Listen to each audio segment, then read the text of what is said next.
मिट्टी के प्रति बड़ा प्रेम है, इसका क्या किया जाए। तो उन्होंने एक व्यक्ति की ड्यूटी लगाई कि तुम इस बात का पता लगाओ कि हम क्या करें। उस व्यक्ति का नाम था Lord Macaulay.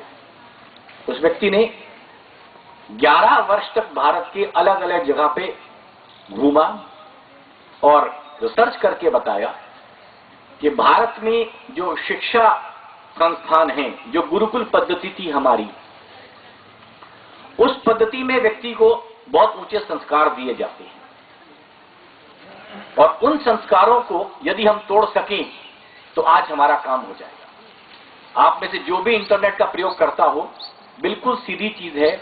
Lord Macaulay letter to his uncle 1836-37 लिख दीजिएगा, आपके पास वो पत्र आ जाएगा। उस पत्र में लॉर्ड मैकॉले ने लिखा हुआ है, मैं उस बात को हिंदी में बताता हूं आपको, कि इस देश को मैंने घूमकर देखा, मुझे कोई भिखारी नजर नहीं आया और इस देश में इतना ऊंचा मॉरल कैरेक्टर, चरित्र, कि लोगों के घरों में ताले नहीं मैंने देखी। ये इसी प्रकार से, क्योंकि यहां की शिक्षण संस्थाएं इस प्रकार की हैं। यदि हम किसी तरह शिक्षण संस्थाओं को तोड़ सकें तो हम इस देश को हमेशा के लिए राज्य कर सकेंगे। और दूसरी बात उसने लिखी कि अगर हम इनको ये यकीन दिलाएं कि जो हम कह रहे हैं वो इनके अपने देश से बेहतर है, इनकी अपनी संस्कारों से अच्छा है, तो ये हमारा कहना मानने लग जाएंगे। और उन्होंने इसी के तहत पूरा प्रयास किया और भारत की शिक्षण व्यवस्था को सबसे पहले बदल दिया। आप देखिए, छोटा सा उदाहरण मैं आपको देता हूं। हमारे बच्चों, हमने भी पढ़ा, बच्चों को भी पढ़ाया, आज के इतिहास में भी लिखा कि वास्को डी गामा ने भारत की खोज की। आप जरा कल्पना करके देखिए, मेरे देश का इतिहास, क्या ये कभी लिखेगा कि वास्को डी गामा ने भारत की खोज की? वो तो ये लिखेगा वास्को डी गामा ने भारत से दर्शन किए, वो भारत में आया, उसने भारत, ही विजिटेड इंडिया, ये तो वो लिखेंगे। लेकिन मैं ऐसे कैसे लिखूंगा उसने भारत की खोज की? मेरा इतिहास ऐसे कैसे लिख सकता है? मुझे ही कोई बताएगा मेरे घर का पता क्या है? लेकिन नहीं, ऐसा कहा गया। और वो ये एक छोटा सा लाइन है, मैं ऐसे बहुत से उदाहरण आपको दे सकता हूं क्योंकि मैं शिक्षण से जुड़ा हूं। तो उन उदाहरणों से स्पष्ट होता है कि हमें ऐसी छोटी छोटी बातों से हमें जो सिखा दिया गया कि जो कुछ हम बता रहे हैं आप उसी को सोचिए, वही आपके लिए बेहतर है। करते करते हम इस विचारों में डूबते रहे।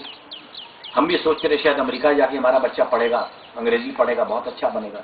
अंग्रेजी में कोई बुराई नहीं है, मैं विरोधी नहीं हूं अंग्रेजी से, किसी भी भाषा में। ज्ञान हर भाषा में मिलता है, मिलना चाहिए, लेना भी चाहिए। परंतु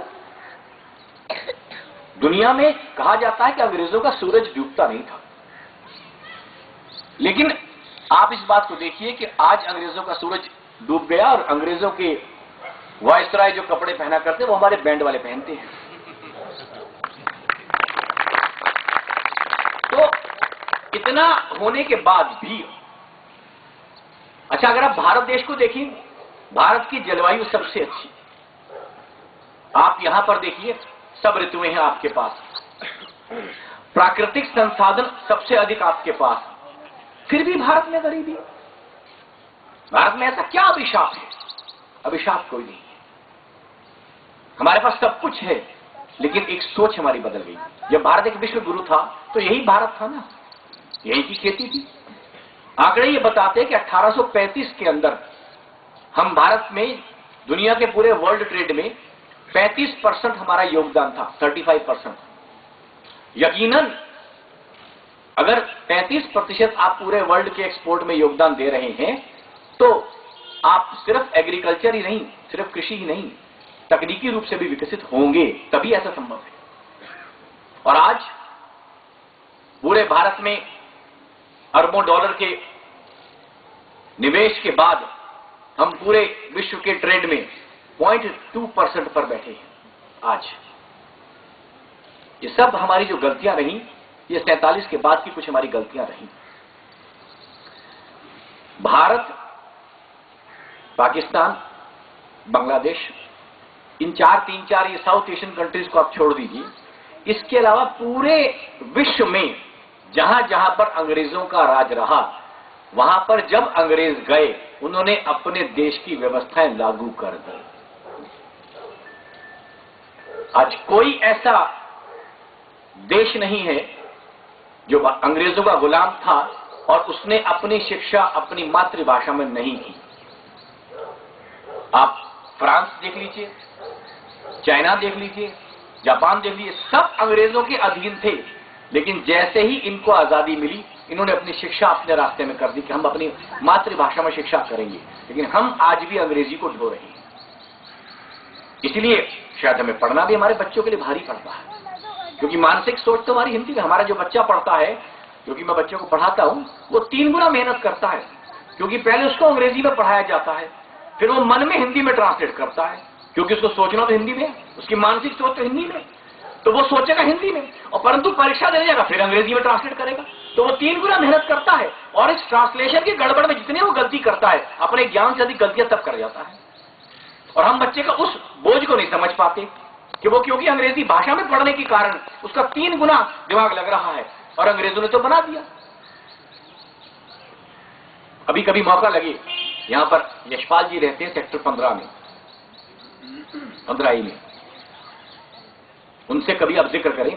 वो यूजीसी की सिलेबस मेकिंग कमेटी के चेयरमैन रह चुके हैं।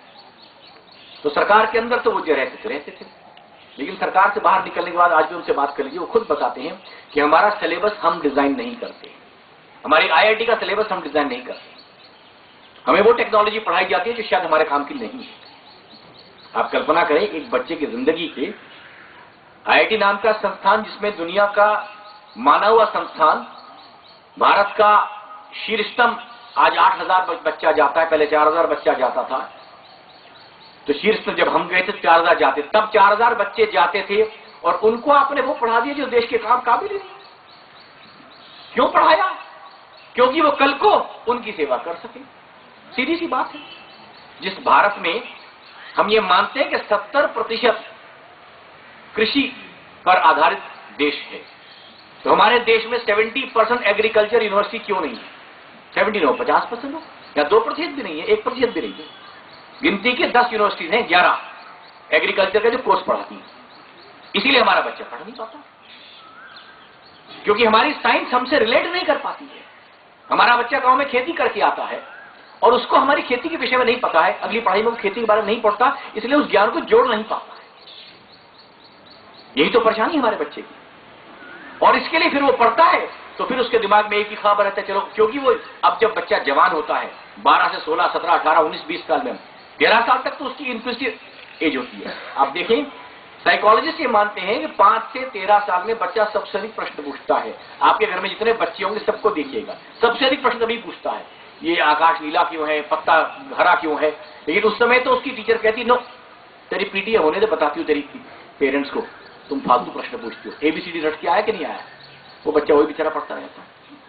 और उसके बाद जब बच्चा 13 के बाद मैच्योरिटी लेवल पे आता है, तो उसको हमने उस शिक्षा में डाल दिया कि उस बच्चे ने कहा कि नहीं, अब तो मुझे अमेरिका ही जाना है, क्योंकि मैं जो पढ़ा हूं मेरे काम का ही नहीं।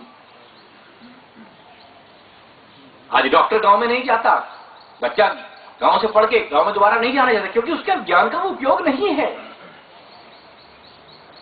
अलग अलग नीतियां बनती रहती हैं। अभी पीछे राइट टू एजुकेशन आया है, सरकार ने 74,063 करोड़ रुपया इस नीति के तहत रखा हुआ है। एक छोटा सा प्रश्न है, सरकार के आंकड़े बताते हैं कि जितने बच्चे पहली कक्षा में एडमिशन कहीं पर पूरे देश में लेते हैं, 10वीं तक उसमें से 65% ड्रॉप आउट्स हैं। मतलब 35% बच्चे 10वीं तक पहुंच पाते हैं। तो आज हमारी आवश्यकता 65 जो बचे हुए बच्चे जो 35% पहुंच पाते हैं, जो 65% बच गए हैं, आज हमारी प्राथमिकता उनको लाने की है कि राइट टू एजुकेशन की आवश्यकता पड़ेगी हमको। जो बच्चा विद्यालय गया उसने विद्यालय छोड़ा क्यों? सबसे पहले तो ये प्रश्न आता है। माँ बाप ने बच्चे को पहली में छोड़ा क्यों? क्योंकि अभिभावकों ने और बच्चों ने माना ये पढ़ाई काम की नहीं है। क्या वो कोई भी कारण रहा हो, उसकी गरीबी रही हो, चाइल्ड लेबर रही हो, कुछ भी मैं उस पर नहीं कहता, कोई भी कारण हो सकता है, लेकिन उसका समाधान ढूंढने की आवश्यकता है। करते करते हमारे स्थितियां आज इतनी हो गई हैं अभी, और हमारे समाचार हमको ऐसे दिए जाते हैं जिन समाचारों से हमें यह भ्रम होता है कि जो हम कर रहे हैं कहीं वो ठीक है कि गलत है। अभी हफ्ता 10 दिन पहले आपने समाचार पढ़े होंगे सब जगह कि भारत का विदेशी व्यापार या एक्सपोर्ट हमारा $300 अरब हो गया है। हर जगह खबर आई और हेडलाइन